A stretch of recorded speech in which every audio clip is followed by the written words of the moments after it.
You're listening to Bret Easton Ellis, and I'm here with Kanye West and his creative assistant, Elon Rotberg. And Kanye and I are involved in a project together, a film project, and it made me think a lot about, having him on made me think a lot about movies lately. And I had this experience last week where I was being interviewed by an Italian film magazine. Very rudimentary questions, basically things like, what is the movie that you have your first memories of? What is the movie that made you want to leave home and move somewhere else? What movie made you realize, what movie changed your attitude about movies as an art form? And I realized as I answered all of these questions that the bulk of my answers, which were referencing certain movies, all the movies came from a certain period of my life. They came from the formative period of where I realized that movies were an art form and just weren't a pop entertainment. And they were movies that I started seeing when I was around 11 or 12 to about the time I was 18 or 17. Those were the bulk of the movies that I was referencing then. And I thought, that's just so interesting that all of my answers had to do with movies that had to do with that one time in my life. And now, at a much later time, I don't really respond to movies in that way. You know, you change, you get older, you kind of evolve. And it was, for some reason, I don't know, a little depressing in a way that you're that passionate about films at that initial stage in your life, and then they change for you as you get older. I still am passionate about movies. I mean, I write movies. I still have that habit of wanting to see movies all the time, and I want to make movies as well. But I don't know. I mean, I'm just wondering. I mean, I'm actually wondering about some of these questions they asked me, what your answers would be to some of them. But do you have that same feeling? I mean, do you think that when you look back at like the movie that made you, you know, want to do something with your life, the movie that made you want to, that you saw movies in a different way, the movies that you have the earliest memories of? I mean, I guess those are questions that automatically make you go back to your early adolescence, your childhood, I suppose. I don't know. I mean, if you look back on some of these questions that I was asked, and if you had to reference those movies, would they be the movies from your childhood and adolescence? I mean, if you look at the movies that really had that kind of initial impact on you, or would you also say it's movies from 10 years ago, it's movies from 5 years ago? Yeah, they're way further in between now. Yes. You know, movies that you just watch over and over and over, like maybe the last, movie in recent history that I've watched over and over, like into that 30 times and 40 times would be like There Will Be Blood. But right. like, I think the movie I've seen the most in my life was probably Menace to Society. I know it sounds kind of cliche or something for me to say, oh, it's Menace to Society. But I've been really using the term emotionalism a lot recently to describe the way I like to create or the things I'm affected by. And maybe I made it like my own definition of what that was. But there's times where, I thought or people told me I was a minimalist or, but really I tap into these things of when I was, 14 and the things that affected me and kind of create from that point, or what are the things that have flashed before your life, your eyes if you're about to die. And, I want to create from that point. The films or the songs or the moments in my life are from that same time period, like 12 through 18. And I find myself now when there's a pop moment, like say like the TV show Breaking Bad, literally, me and my girl sat up in a hotel and we had some days off and we said, look, let's just go ahead and watch this so we can just be like normal human beings.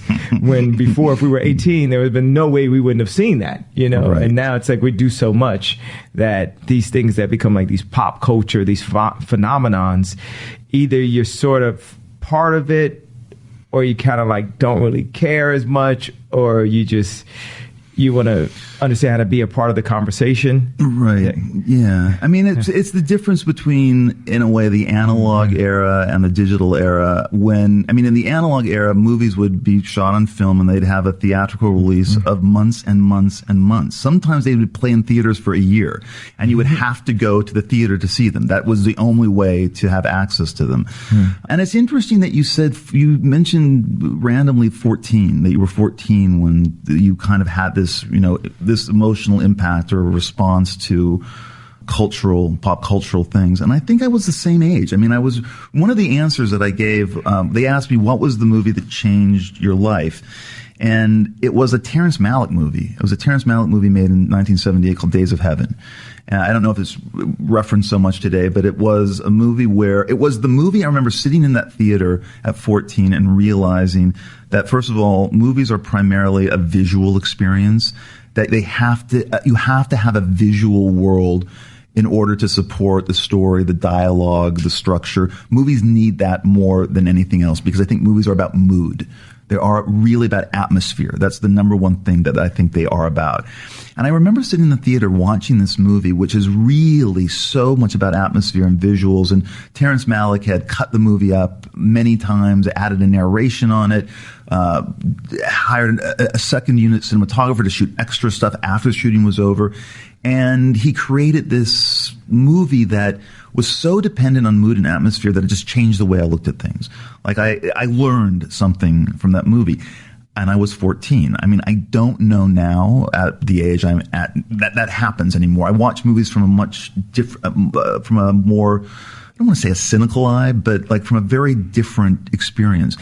Even though the other night I did watch a movie from the early 60s called The Night by Michelangelo Antonioni. That's like one of Kubrick's favorite top 10 movies, and it's also like the only movie I think that Don Draper on Mad Men likes.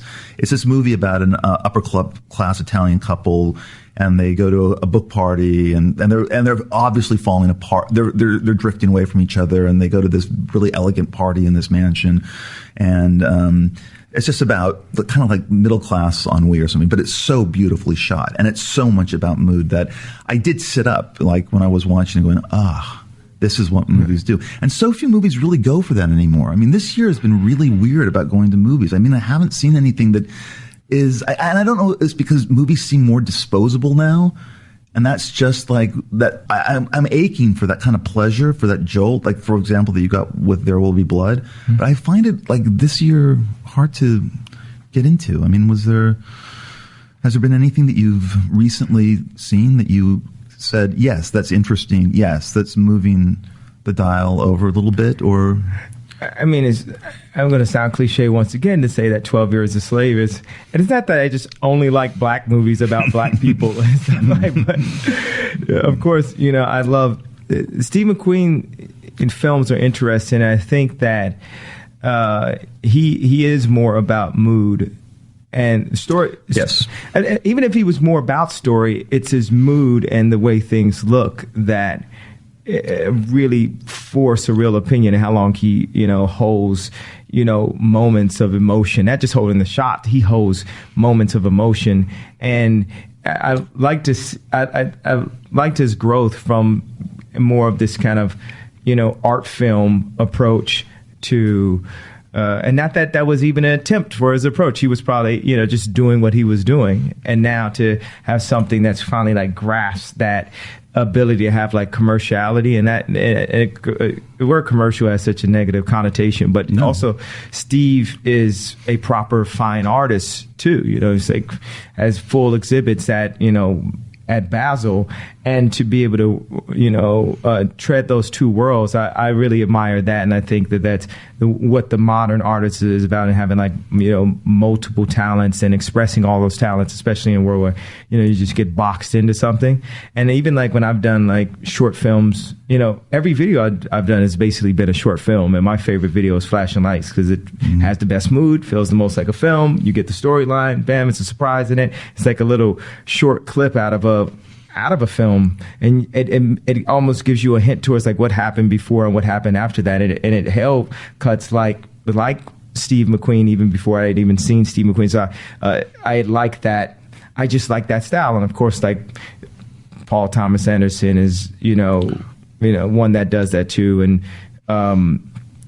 so I did like this film Runaway, and it's times where when people see it, they're moved by the emotion. They see the emotion. They see the naivete in the work I do, because I'm not trained at all and stuff. And there's like, if I talk to like Spike Jonze about it, it'll be like, oh, that completely sucked. And I talk to just like an artist or something about it, it'll be like, that's my favorite thing. Like I talked to Takashi Murakami, he said he cried when he saw it. And so I'm, just explain to, people out there that are listening, they maybe have some perception or heard like some brash comments that I've made, like doing like Disney and Steve Jobs comparison. And, it's like, I have the right to do that, and I have the right to say that. And it's fun for me because, to set your goals that high.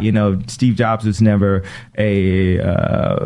the best computer programmer, but he had an understanding and a feeling. And it's exactly what you're talking about, this like creating these moments that people connect with and maybe are like life changing. And it's like approaching, as we approach Hollywood, or as I approach the, clothing industry, in the same way that I approach the music industry, with none of the boundaries of what this genre is supposed to be, what I'm supposed to be, what I'm supposed to represent, what you want to, it's literally like a 14-year-old's emotion expressed, and you're limited only by the people that you get to collaborate with. So like as soon as I get to collaborate with you on something, a lot of the elements that I fell completely short on we're dealing with like storytelling and understanding are I don't say like all but fixed, but like we're moving in the right direction to put things together. Because for me, I don't have the desire right now. I'm able to talk and be here and,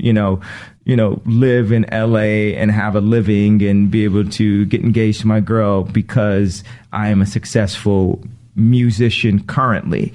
But if I were to write my title, like going through the airport and you have to put down what you do, I would literally write creative genius, except for two reasons. Sometimes it takes too long to write that, and sometimes I spell the word genius wrong. So the irony. But it's more to just take a back perspective. I think people look at the world like in such like an older position, like they have a position or they have something that they represent, and they're afraid to step away from that and afraid to make mistakes in other fields.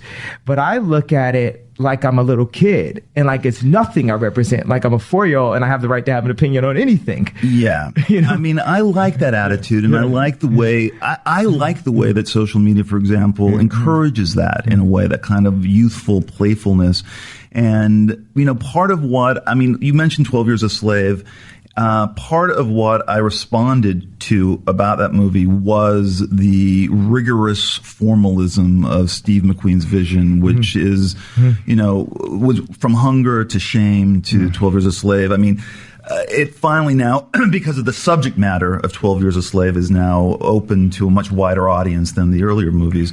But it is a very formal movie. It's a very, very adult movie, very humorless, almost as if it was made by a very strict, exacting professor of black studies or something, and also with a bit of the fetishization of brutality, which you can't really overcome in that film because of the way Steve McQueen shoots the film. It's both powerful, and I also felt like, I don't know if I go to the movies for this, in a way. Right. And I know, look, I came out of the theater kind of wiped out by it, and also kind of bothered by it, impressed by it, but I didn't want to sit through it again. And I didn't enjoy it as a movie, in terms of a movie I think you and I both really liked from last year, which was Pacific Rim, which I kind of got made fun of by people who hadn't seen it. And I said, you don't understand. It's like this pop masterpiece. It's so beautiful and big and played, and it's almost childlike in the way that it approaches its subject, and it's very playful. And it kind of, maybe at this point, look, both movies can exist in the same realm, but for some reason, I think that they're more suited to Del Toro's movie in a way. Even though I know people are impressed by the seriousness of 12 Years a Slave, there was something about it that just, I don't know, it felt a little rigged to me. Is that fair? I don't know. Go ahead, Elon. I mean, I think This is Elon. Hello. Hi, Heather. I'm out again. But I think the biggest thing, this is going back to really asking the question of what is it that the 14-year-old is encountering with film right now? Yeah. And we have a complete inversion of how young minds are approaching content. Because before it was, if you needed to see a Coen Brothers film, if you needed to see an Antonioni film or a Fellini film, there was a huge element of cult. It's like you go into a basement, there's another door, there's another set of steps, there's another door, and then someone hands you, a video cassette case, and you open it up and they're like, oh, you have to watch this film. Nobody has possession of this film. It's the one weird long-haired guy at the random non-blockbuster downtown. And now we're at a point where you have young people dealing with the overabundance of content. Yes. But then the other side, because again, young minds are always positive. They always make positive out of it. So all they do is they say, well, look, I'm going to see 12 Years a Slave when I'm ready for it, because the narrative has already started the moment it's announced, the moment the trailer comes out, the moment I hear, okay, Steve McQueen, Brad Pitt, Chiwetel Ejiofor, Children of Men, cool. There's this massive cloud of awareness about 12 Years a Slave. The great thing is that when you think about marketing and getting these ideas out there, you're creating a narrative saying, look, it's not just about the movie theater at this point. It's just simply about building a relationship to the content that, again, they're going to do a whole big push of 12 Years a Slave closer to the Oscars. If it does well, which knock on wood, it probably will do very well after the Oscars as well. So this can live on in many different itinerations going on. Yeah. But and what you said about it's like like someone who just documented it accurately. For me, I felt like the main character in what I'm dealing with, even as mega popular rich celebrity, fuck you, who do you think you are to complain about anything situation that I'm in, when I deal with, or in the past when I've dealt with, attempting to create in other fields or attempting to create in clothing. And, I've kind of been on this campaign that started with, ironically, my song, New Slaves, where I was sitting in Paris and, dealing with all of these companies that I had promoted, and I saw my friends promote it. And the reason literally why they would sell on Barney's floors is because me and Jay-Z, everyone wore it. And it would be something that I kind of discovered maybe 4 years before then. And me and Don C just started, putting it on trend. And then you start just doing more research and say, hey, I want to be a part of the creative conversation and be able to make money off of that also. And they stop you right there and say, you can't be a part of that conversation, or they give you a one-off. Like at Louis Vuitton, I did one shoe. At Nike, I did two shoes, but they spread them apart over 4 years, and they had the most impact possible. And I kind of saw that side of what it was as a creative to be free, as the parallel of what the main character in 12 Years a Slave. And then when it was taken away from me, it felt like what it felt like as a creative to be enslaved, to have all of these ideas for product. Is a thing that you were talking about earlier about, movies and the respect for the art form being cheapened, or the amount of work that's even put into it, or the way people receive it, or the fact that it doesn't sit at theater, for too long. One thing about product versus content, and Donda, just to make it clear to everyone, is a product, content, and experience company, and all these things speak to each other and are equally as important. But it's important to have, just like it's important to have a left foot and a right foot. It's important to have, sleep as it is to stay awake. I got into this giant argument with the head of Zappos, that he's trying to tell me what I needed to focus on. Meanwhile, he sells all this shit product to everybody, and his whole thing is based off of selling shit product, and I'm saying it out loud because it's like, how do you tell me to focus? My focus is on humanity, and I want people to have better product, but I want to get back to the time that we spend on an album or we spend on a film, and people can download it for free. But in product, because 3D printing is not massive and available, and you can make a product that someone wears, for the rest of life. So of course, if you get a film that's amazing, it can impact people for the rest of life, and a song can impact. But right now, because of technology, because of the internet, those two fields, the content field, has been cheapened in the way people approach it and the way people appreciate it. But I know one thing is I can give a person a t-shirt for my tour, and all these kids are going crazy. I could give someone a copy of my album, and they're like, oh, I downloaded that 3 weeks ago, but thanks for the hard copy. I'll hold it. Can you sign it for me? I'm just going to play my MP3 though, but a t-shirt, they're like, yo, let me wear that. And it's like food, clothing, and shelter. So me having like a world view of just, being super dedicated to awesomeness and making things better, because particularly in like clothing, I want to do this parallel is, it's like super luxury box high up, this dream of what you could have with some Celine bag or Hermes jacket or something in this box of luxury, like they're engineered to a Ferrari level, which they're not, or it's like the knockoff version of like Zara and H&M, and there's no medium ground of quality like what Apple brought, or what, Nike or Adidas, what they bring. And I remember when I wanted to design video games in like 7th grade, and me and my mom went to the PC store at that time. You couldn't get a computer for less than $3,000. And that, for my mom's salary, was like $3 billion. And I had all these ideas of things I wanted to create. And like fortunate for, I'm probably gonna say it the wrong way. Lucky for me, I just did a Porky Pig. They had an Amiga computer that had 4,096 colors that cost like $600.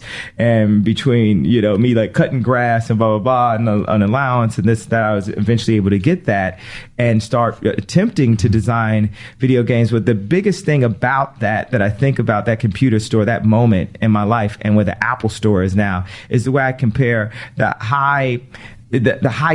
skill set to dress nice is too high. You know what I mean? Like if someone looks at you and say, oh, you dress nice, you have to like focus on it so much. You have to almost be like a scholar of clothing to be a well-dressed person and stuff. And that's the way the skill set of working a computer or affording a computer was when I was like in 7th grade. I remember my friend was like the first, we called him Digital Thug because he was a gangbanger but knew how to use the internet.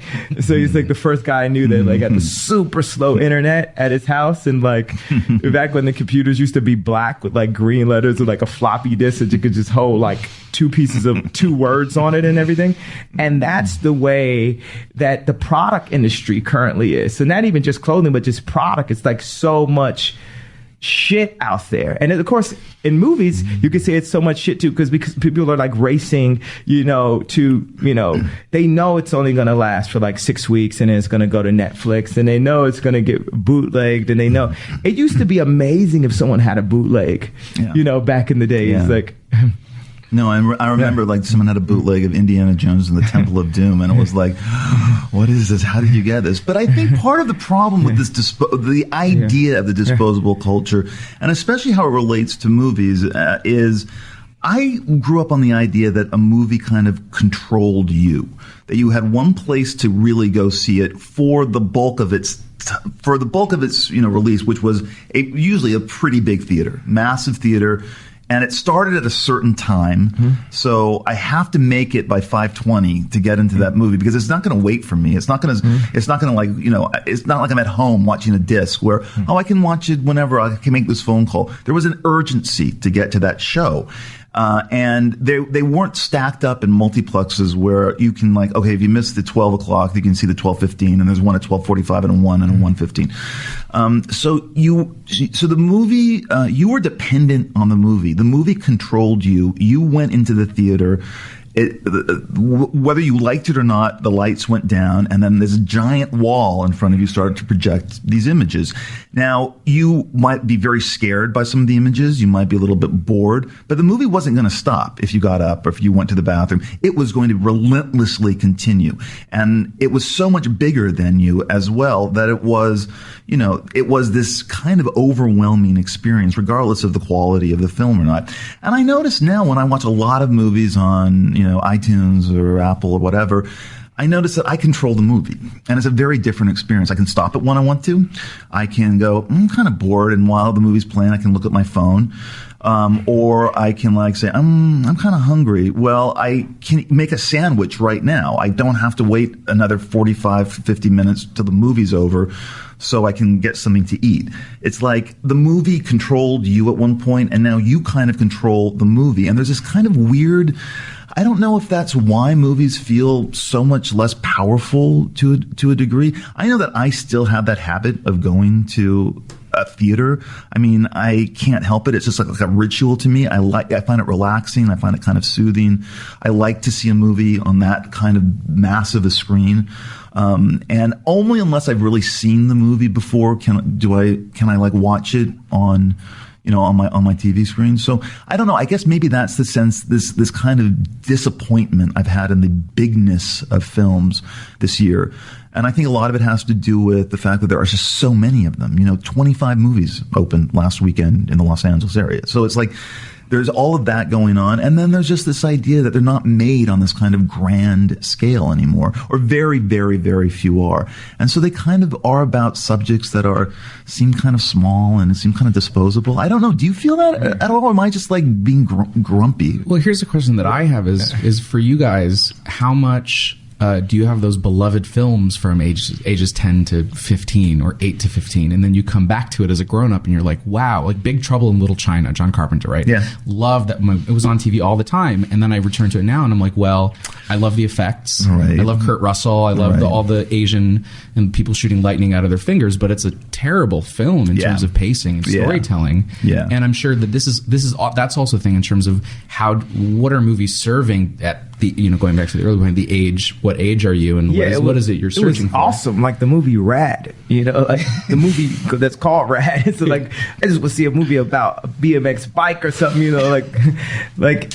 it was super about just awesome. That's why I go back to, I say I'm super dedicated to awesomeness. Yeah. Like that's the most but we go to 12 Years a Slave. The issues that you're having with films, you didn't have it at 12 Years a Slave though. He sat everyone down and was like, watch this. I definitely wasn't on my phone. I was like focused. Right. Yes. And I think that it's like the Yeezus album in a way. There's some people who really enjoy the fact that it's like a sonic jump, and some people who don't enjoy the fact that it's less enjoyable than music I've made in the past. And it's like, I know how to make enjoyable work, but I wanted to sit people down for a second and differentiate, what this was and what was happening sonically and who I was as a creator to anyone else in the genre currently working in music. And everyone in music knows that. But when you go to like the Grammys or this type of awards, they will blur somehow, what I've made in the past 10 years, what's popular or a dance track or the number one track at that time. And it's like, no, we're not going to do that. And I think that's how Steve, he was like, when you said there was no humor, because it usually would be a producer that says, oh, you got to crack a joke, you got to let this up, you got to let that. And, but then you take a movie like, Flight, where he got, the director's cut, and you might feel like, man, hey, maybe a producer should have came in and suggested a couple of things. Right. But getting back again to 12 Years a Slave, that it is Steve McQueen's style. It's his vision of the world, and it was his vision of the world when he was filming about a hunger strike in an Irish prison in Hunger. It was the same vision of the world of Manhattan sex addict. It was the same vision. I mean, it's very cold, very formal, and it achieves powerful effects through that. And I didn't mean to suggest that 12 Years a Slave would have benefited from jokes. I mean, I know that's not what you're saying, but I don't want to have that misconstrued. But I feel a little bit ignorant, and I have to just admit this openly, that when I saw it, I said every now and then I definitely have as much as I have a creative credibility particularly in the music space, I do have 2 ounces of cheesiness, every drops of cheesiness and stuff. And I think that's part of my success is my drops of cheesiness. And when I first saw it, I even thought and said this out loud that Don Cheadle should have played the main character, and it was made it more popular. And I'm not gonna say who's performed because they're both great actors. But so that was, I actually did what you said you did, saying, oh, I could have benefited from this and had that opinion. And I feel kind of embarrassed about that now, but I can own up to it. I think you shouldn't be embarrassed. I think it's valid and totally it's fine. But I think even thinking about, because I do think there is a very big connection right now between Kanye and Steve McQueen, and just in terms of the undeniability of the work. There's a lot of talk in all the art that Kanye does in terms of the zeitgeist. Papa Willie on the zeitgeist. We're at a point now where the zeitgeist is the wallpaper. It's not even interesting at this point because everything's everywhere, right? So it becomes a question of what is the work that you can do authentically that actually is an undeniable act in a world that's filled with an overabundance of mediocre content. Yeah, but Yeezus seemed really new to me. It seemed very new sonically. I hadn't heard anything like it, and it was provocative. It was sexy. It was laugh out loud funny at times. It was, and I think the problem. I mean, if we're going to be doing the Yeezus 12 Years a Slave thing, I think that 12 Years a Slave felt more calculated, a little bit more rigged, especially in terms of how they're putting the movie out there. It's obviously they want awards. It's a prestige film, much more brutal than your usual kind of prestige film. But it does, you can't get away from the idea in terms of just the business level of the industry that is a movie that is preoccupied, not artistically, but ultimately preoccupied with winning over and teaching people. And Frank Rich wrote about this very interestingly a couple weeks ago in New York Magazine, that it's not really, is it going to change anyone's mind, or is it just really going to speak to kind of the guilty liberal demographic? I mean, is it really going to move or change the minds of anybody who has problems, who doesn't believe that slavery was all that bad or whatever, I don't know. I mean, I think it speaks to a very particular audience, and it's made for a very particular reason, with a lot of artistry. But I don't know. It felt like I've seen it before, and I didn't feel that way listening to Yeezus. I felt like I'd seen the plantation owner whipping the young black girl while swigging whiskey. I felt I've seen that from Mandingo all the way up to this. This was just made my much more intelligent kind of sensibility. But listening, if we're going to do that comparison, Yeezus just seemed like it just kind of popped out and seemed so different. I don't know. I mean, did you find something very different about 12 Years a Slave? I don't think that my skill set is high enough to sonically create something that would be on the textbook level of 12 Years a Slave. I don't know how to play a piano, meaning like I would have to be like a musicologist. Like I'd have to be really high skill set. Like I'm completely, the better and better I get at what I do, the younger and younger I am. Like every day I'm getting younger. Like when I made, Graduation, I was 6 years old. When I made 808s, I jumped to 5 years old. When I made Cruel Summer, and when I made I jumped to 5 years old. Then Taylor Swift thing happened, right? And then I had to grow back up, and I delivered what could be considered my most, perfected work. And I had to turn to like a 7-year-old. I almost reached 10. Almost reached 10 years old when I did Dark Fantasy. I had to grow up for a second. And then I was working back then, so I'm doing Cruel Summer and Watch the Throne. I'm like 8. And then I'm having a little bit of fun. And then when I went to Yeezus, like I kind of got back to under 5, like 4.5. And now I'm mentally completely 3 years old. So if I talk to paparazzi, I'm 3 years old. If I get into an argument with Bob Iger, I'm 3 years old. If I get into an argument with Oprah Winfrey for 2 hours, I'm 3 years old. But don't let me get proper money, support, backing, and to put my work out and let the earth speak back to it. I'm going to be 2.5 years old. By the time I'm like 50, I'm going to be 1. And by the time I'm dead, I'm going to be 0. We initially talked about how creating stuff does take you back to this kind of childlike place where you're kind of just lost in the process. You're lost in this creative process. And so in a way you are kind of regressing back to a childlike state. It's certainly not about responsibility or rules, or it's about just being lost in playfulness and like creating stuff. But at the same time, I mean, you and I talked, I think when we first met, we talked about a lot of creation also comes from pain and from kind of confusion, pain, and creating art as a way of figuring stuff out about yourself. Yeezus is definitely pain, frustration, enslaved creativity. Right. It was like, what can I do or say that I just want to say? and how do I fucking deliver that at the highest level, like nothing matters, you know? Right, but that was the moment, that was a point you were at in your life where I need to express myself, and if I don't, I'm just going to stay in even more pain.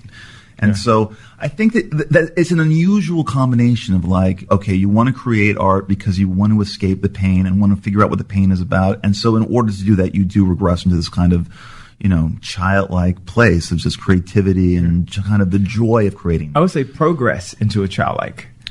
Yeah, place. Right. Rather than sticking to the glumness and the terror and confusion of the adult world, you know, let's regress back to that. And maybe that's the only place you can be in order to be freely creative. I don't know.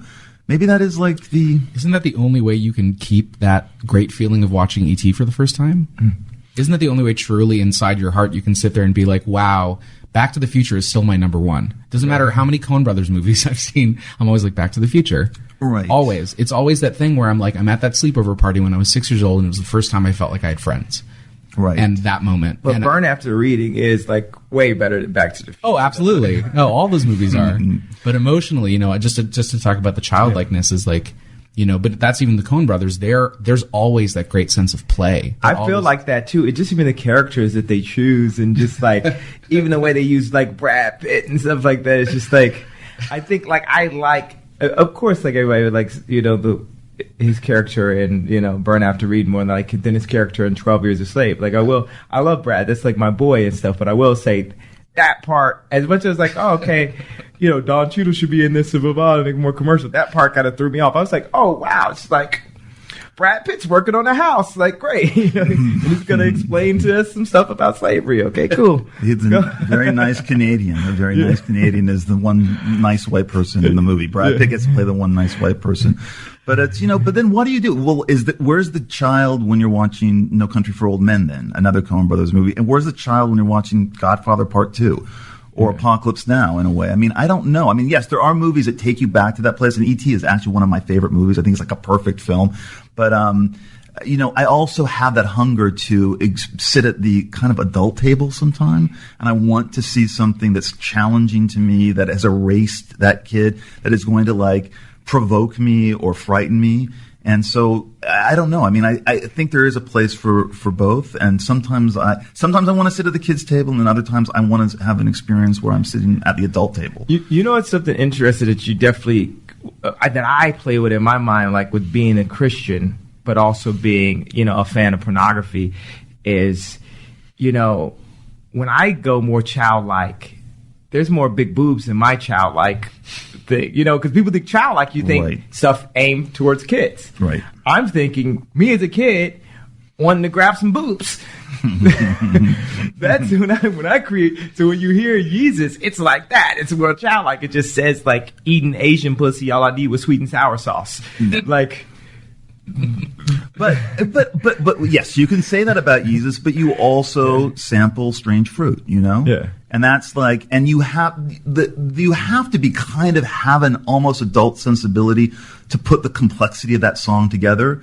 You know, what that sample is there for, what the song is really about. It's about like adult relationships of betrayal. Yeah. And it's like, so yes, I get that feeling about the joyfulness of creating something like Jesus, but you do, to really get Jesus, I feel in a way, is you have to be kind of smart and an adult, and you have to experience the emotions that the narrator of those songs is going through to a degree. You have to relate to that. And the songs are about adult experience. And so, I don't know, and that's why I found it so wanting powerful. to be a child through adult experiences. Wanting to, Right. but like Step Brothers, like Don't Lose Your Dinosaur. People always talk about any creator, any dreamer. You know, it's like I feel like I'm right now in society through this like thin line between the inside of the TV and the outside of the TV, or inside of the internet and outside of the internet, and what is the matrix and what's real and what's authentic.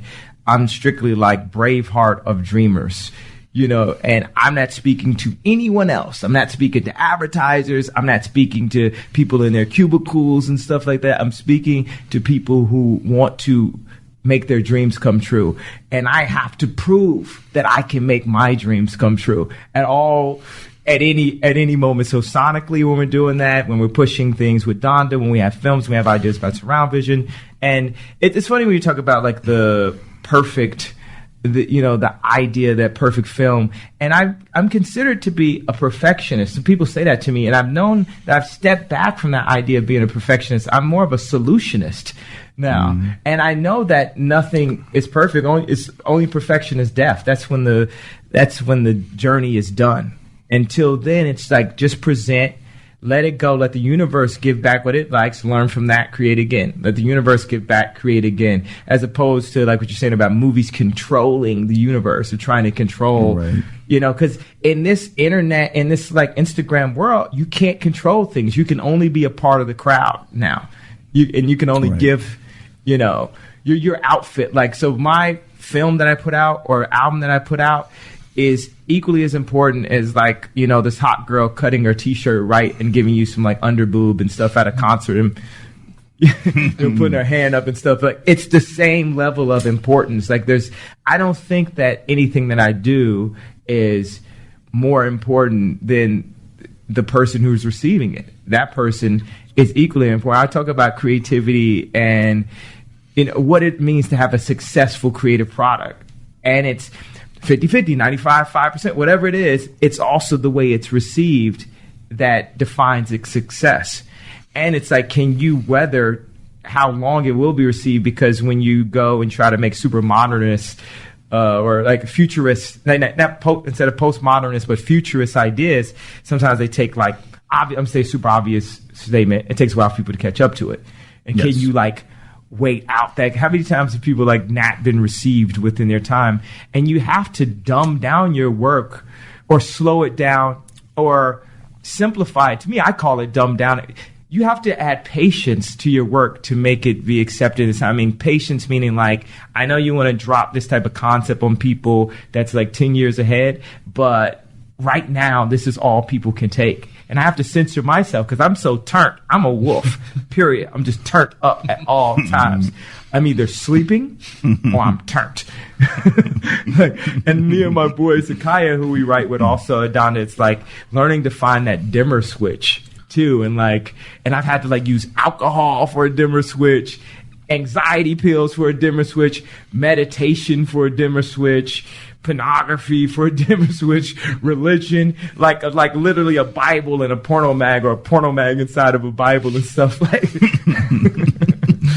But the reason for the dimmer is to be able to relay your ideas in a way that will be taken in by the culture rather than the insane ideas that are just too crazy for the culture to accept at that moment. Yeah. That's what the dimmer's for. What is culture? What is the true definition of culture? Is it like a certain boundary? Is that boundary like where if I wear a kilt, in one city, people joke about it, and if you had it like 200 years ago, it's this, really, really bad, completely terrible taste in jokes. But the R. Kelly situation, like, has anyone?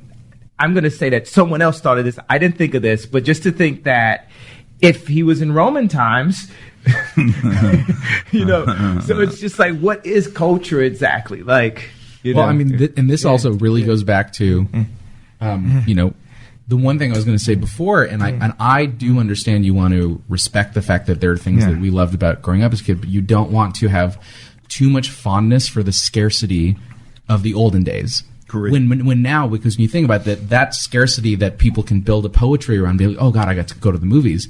But it's like that was also tied into a time of greater social injustice and greater economic injustice. And, we're at the forefront trying to make the world of equal economic injustice.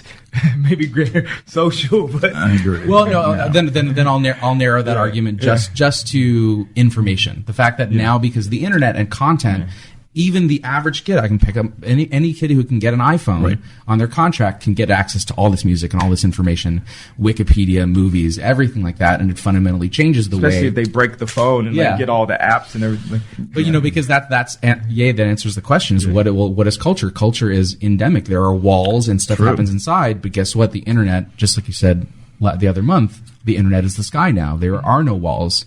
The internet is the flying car now. So what do we do as individuals, knowing that, even with the Kilt situation, it's like, I think that's awesome. And now there can be a coalition of all these people, which we already saw, who think it's awesome. And they're like, oh, yeah. Yeah.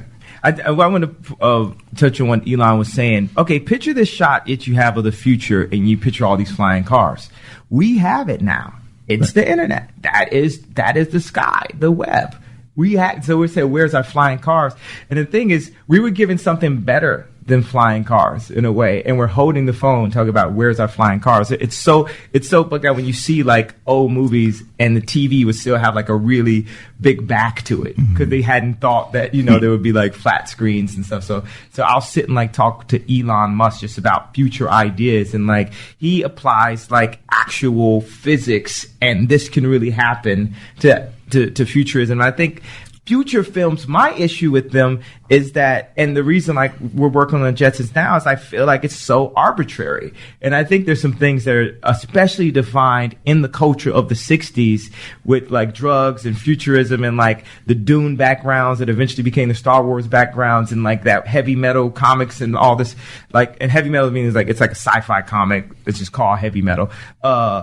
And I wanted to create something that was like a non-arbitrary, future that's based off real like architecture, Corbusier and Pierre Paulin, and like, of course, Eames, the most and take like some Bauhaus theories and mix it in, like a lot of design theories that have been proven to be true, because the truth is like when you walk in and people have Eames chairs, so that's like the truth that everyone bought it, And like what I said, like creativity is like half of like what the world or culture gives back to you on that, and apply that, because right now it's like sci-fi stuff is just completely arbitrary. Anyone thinks of a light up suit, that's like, okay, that's cool, let's just roll with that. Like, no, it's people like Sid Mead, Elon Musk, Kurzweil, that truly understand futurism and have a real perspective on where we're going to go. And what could be really interesting about the Jetsons, God willing that it all comes together in the right way, is that it could be a new stamp of of our possibilities. Whereas like our last things we talk about old movies, I think, was Star Wars and Star Trek, and people like invest in things that remind them of Star Wars and Star Trek. But culture also has to see, and that's the job of movies and music and content, is not only, and I think, your slight irritation with the 12 Years a Slave is like, what did you give us what do you give us with that information that adds to the, other than that I feel like that right now, that adds to the information of where we're going to go and how our lives are just going to be better. Steve Jobs refused to like work on a CD player. When the Yeezus came out, they were going to do the first moving, like, what do you call that icon, JPEG on iTunes? The GIFs? The GIF or whatever on iTunes for Yeezus. Or GIF. But and I respect them. They didn't do it because they promoted CDs. Yeah. But even the cover, I had to tell people, it was just really, it was really a casket to CDs, saying this is like near the last time we're going to see it, so let's just have an open casket for the CD. Yeah. And honestly, I don't know Steve personally, but I also know that his personal narrative is so, there's a lot of like reconciling the other with Steve as a black British gay man from the art world going, there's a lot of struggle in it. I mean, for me, shame is all of it. That subway scene destroys me every time I see it. It's just so astounding. I want anybody in any field, I'm like, just look at that scene and you understand what cinema is just from that one moment. But that's the thing that also excites me. And again, I'm looping this right back to Ye, but it's about, there is no boundary between the narrative of the artist itself unless they wish to hide themselves. But look, Terrence Malick even tried to hide himself, and he's the grand, hermit prophet. Right. Who is one of the biggest zeitgeist filmmakers, who's like, oh wow, my spirit is not into filmmaking. I'm going to disappear for 20 years and then come back and then do Thin Red Line and do Tree of Life. Right. And then still, just because that's the biggest thing, is that the internet is allowing us to tap into our personal connection to this greater zeitgeist, this greater web that we're all connected to. Because that's ultimately begs the question, authenticity. That's what people are going to be looking for more and more and more. We live in a WikiLeaks world now. It's all transparency, just knocks down all these falsehoods that people try and put up. Right. But the only thing it asks and says, okay, look deep inside your heart as an artist or as a person on social media, what is the most honest version of you that you're putting forth, even if it's avatar, even if it's even if it's this magnification of who you are, that's still what the internet is asking. It's still that grand meta narrative. And you have to look no further than the Veronica Mars movie, where it's like, they got $5 million on Kickstarter. $5 million just from their fans. And probably only those fans are going to see that, and they're going to be so happy. They've created a complete circular experience just out of their joy of Kristen Bell and some old UPN show.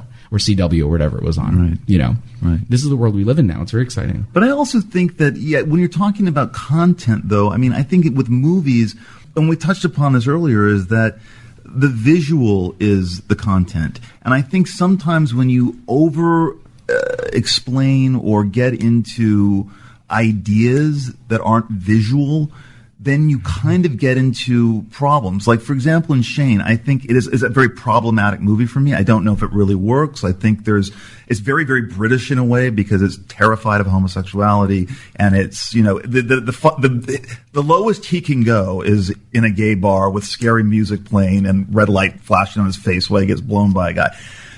Now, you can say, well, maybe that is the lowest a guy can go if he's a sex addict. But there's a peculiar kind of morality that I think Steve McQueen brings to his movies. Sometimes it's very powerfully done in Hunger, and sometimes in Shame it's really powerfully done, but just by visuals. I think there's that one shot of him running from his apartment all the way to Times Square. It's this beautiful tracking shot at night, and you realize, oh, that's art. That's like a visual tone poem. And it's not encumbered with meaning or backstory or dialogue or his own, victimization of himself.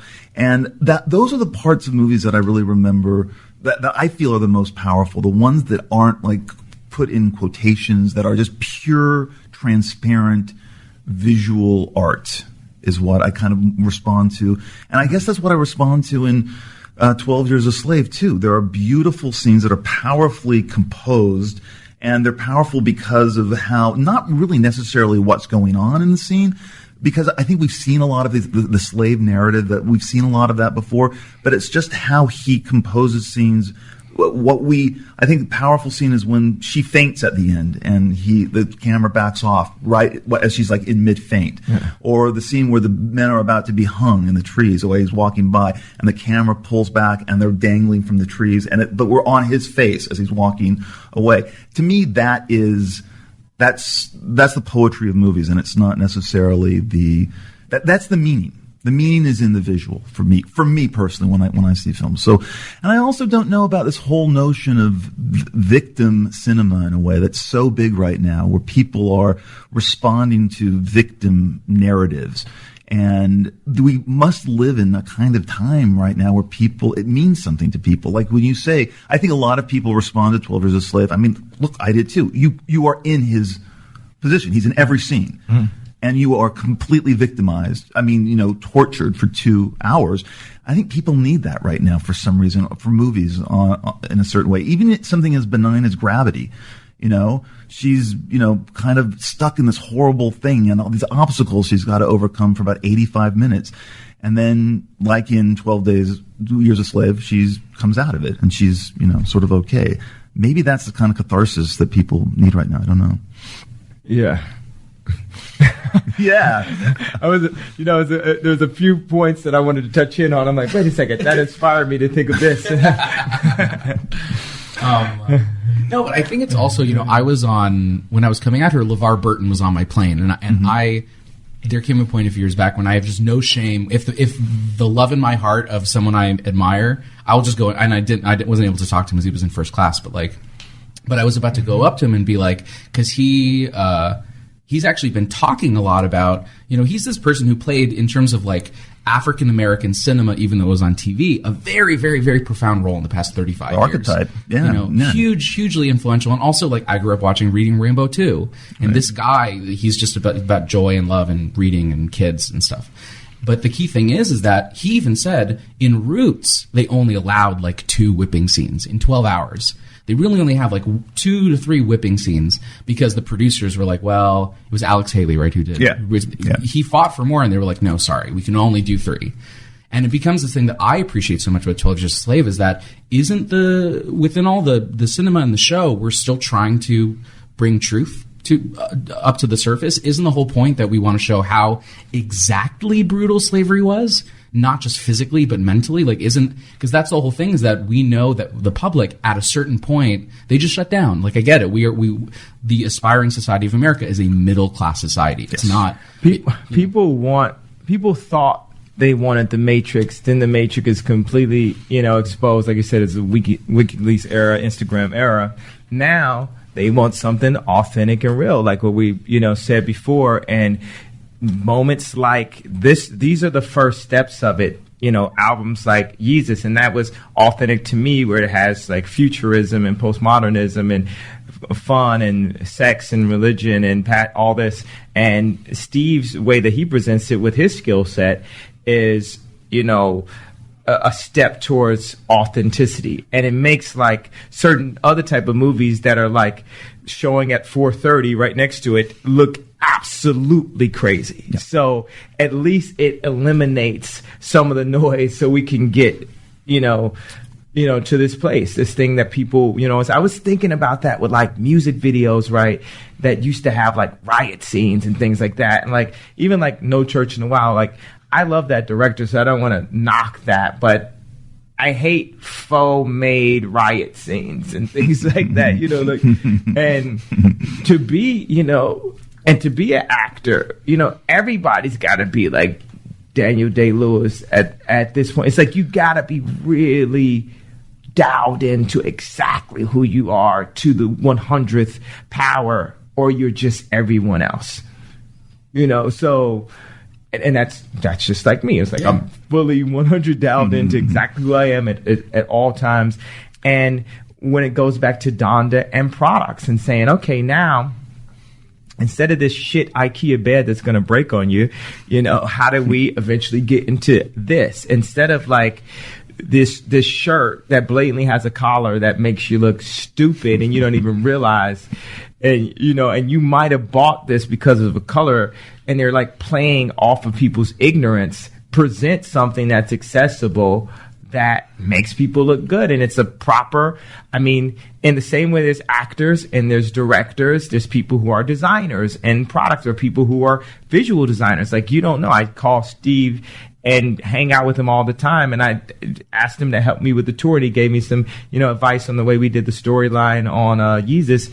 And I would like for him to be the visual director to the world.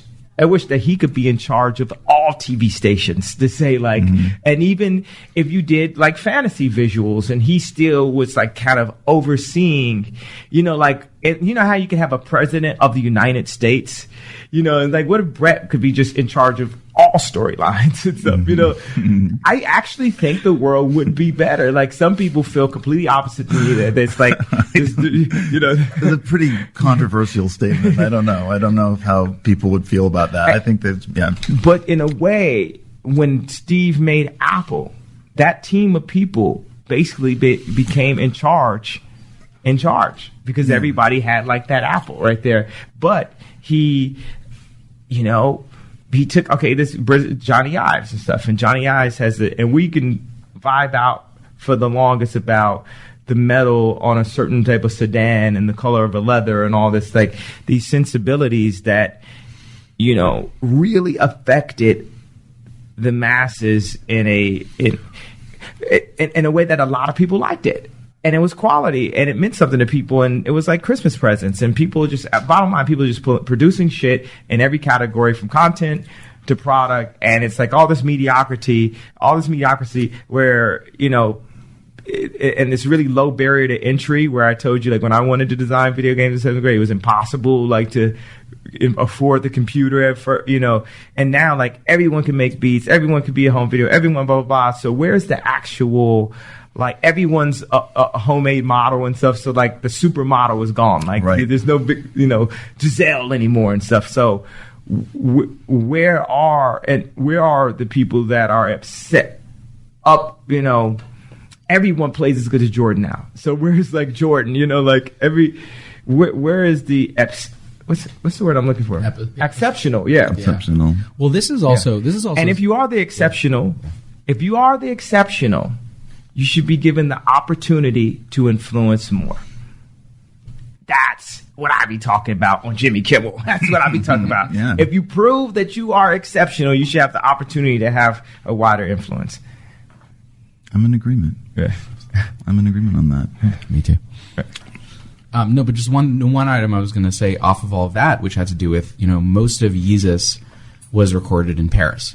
And a lot of people asked me, I was like, well, why Paris? Why Paris? And I was like, well, I ascribe to the philosophy of I'm a Westian. Like I'm a member of the Westian school of aesthetic philosophy. And the thing I'm sitting thinking is like, well, Kanye must have a lot of... I didn't know there was a school like that. So yeah. I didn't know Sorry. But I think this ultimately goes back to why go to the theater? Why go to something analog as opposed to digital? It's also why do you create in Paris as opposed to New York? Right. Well, it's like because in Paris there is an old analog school of thought saying that there are these houses in which aesthetics are refined and incubated and grown and refined. It's like a fusion reactor, and you kind of open the door just a little bit to get that energy out. To really ask a question of what Donda is. For everything that Kanye is saying is that main thing is that it is the preservation of value and saying this no we could break this down for you, saying this value is better than what is being offered, but you just have to trust it. You actually just have to trust it in understanding how it all works. Yeah, it was like we're currently led by the least noble, least talented, least respected, least respectful people, politicians. But the world could be saved through art and design, because art, art is like something that, in definition, I think is a really close thing to love, and love is very close to God, and God is the master creator. If you're creative, therefore, you are a god of something, a god of writing, a god of riding your bike. You created a new Willie, whatever. You're a god of the Willie. And if we get closer, and this is me, like I said before, I'm a Christian, closer to God and the point of what he had to us of helping people, humanity, people like almost on like a barter system, people who have a high skill set, what I'm saying, exceptional, should be able to influence more. It just feels like everything's shit because the exceptional are not influencing more. So what we could say that we talked about Steve McQueen a lot, it's like he is exceptional. And what he did was far better than, 80% of the shit that came out. Right. And that should influence more. And I think that it will in the future. I think that, there's always going to be, and no knock to corny kids and stuff like that. It's cool, corny kids. And it's always going to be cool kids, always going to be talented, blah, blah, blah. But I think the overall influence of taste is the new correct English. People just have an understanding and stuff like how you can put your sentences together correctly, just to, because when people see this, or even seeing like American Psycho and seeing like the Yeezus tour. You know what? I've read in the press that you're into rock and roll. And I just want to ask you, what's your favorite Stones record? This is my producer, Adam Thompson, by the way, and he wanted me to talk to Kanye about that, and then we just got lost in this conversation, so I didn't. Brett and I, we have epic conversations about rock and roll. Okay, my favorite, I'm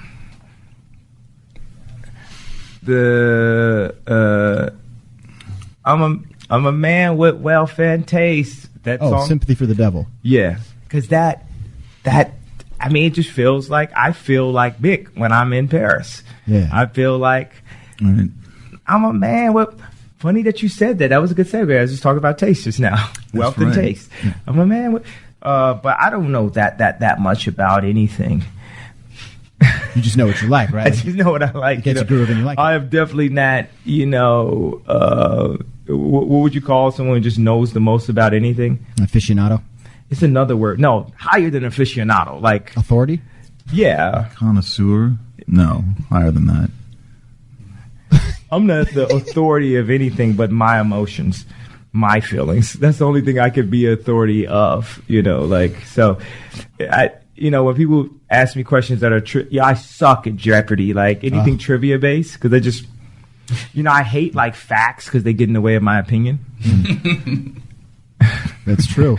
I'm never gonna think about facts the same way again.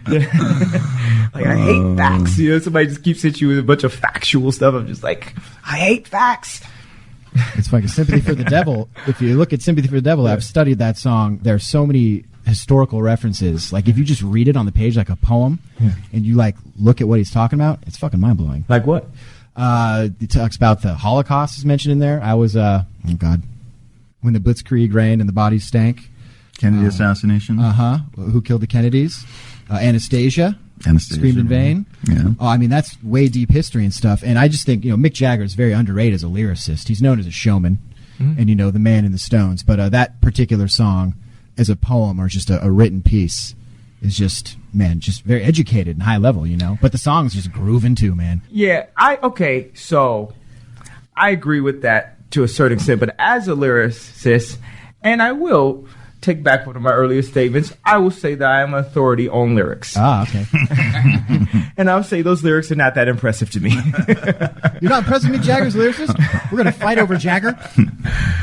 Yeah, like John Lennon or something Beatles are the shit. Well, if I can also say a quick aside about this, Lou Reed, there you He's go. like a novelist. But that's the thing is it has to do with how much are artists fighting for their own authenticity at every single corner of their career.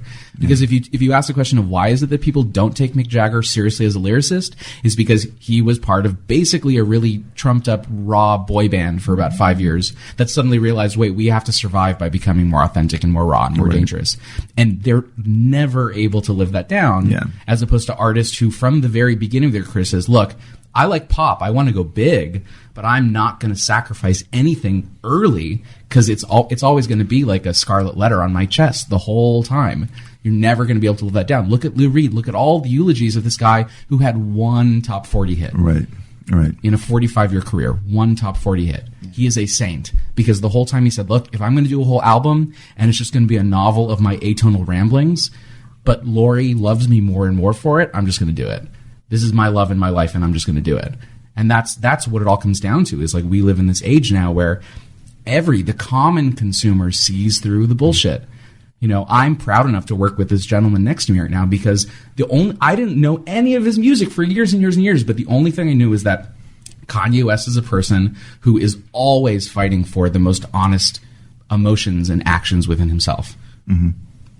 There isn't even a conversation of in spite of himself. It's only that is the only job of not him, of any human being on this planet, any human being in terms of all the fight that we fight for all of the history that is unloaded on us by our parents as they try to do a really good job. It's the one main thing. How can I be the most honest, best version of myself at all times? The most realized is like Oprah Winfrey would put it. Everybody wants to be realized, a realized version of themselves. And I'm lucky to be able to create that sonic cocaine or espresso that pushes people to the point where they're knocking, their desk over and quitting their jobs and stuff, like if it really works, or like speeding and getting pulled over and going crazy. But just like it's the beginning of, a mental, a personal emotional revelation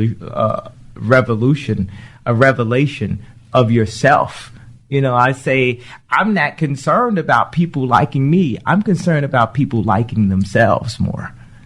And on that note, I want to thank Kanye for being here, and Elon, I appreciate you being here as well. And you've been listening to Bret Easton Ellis.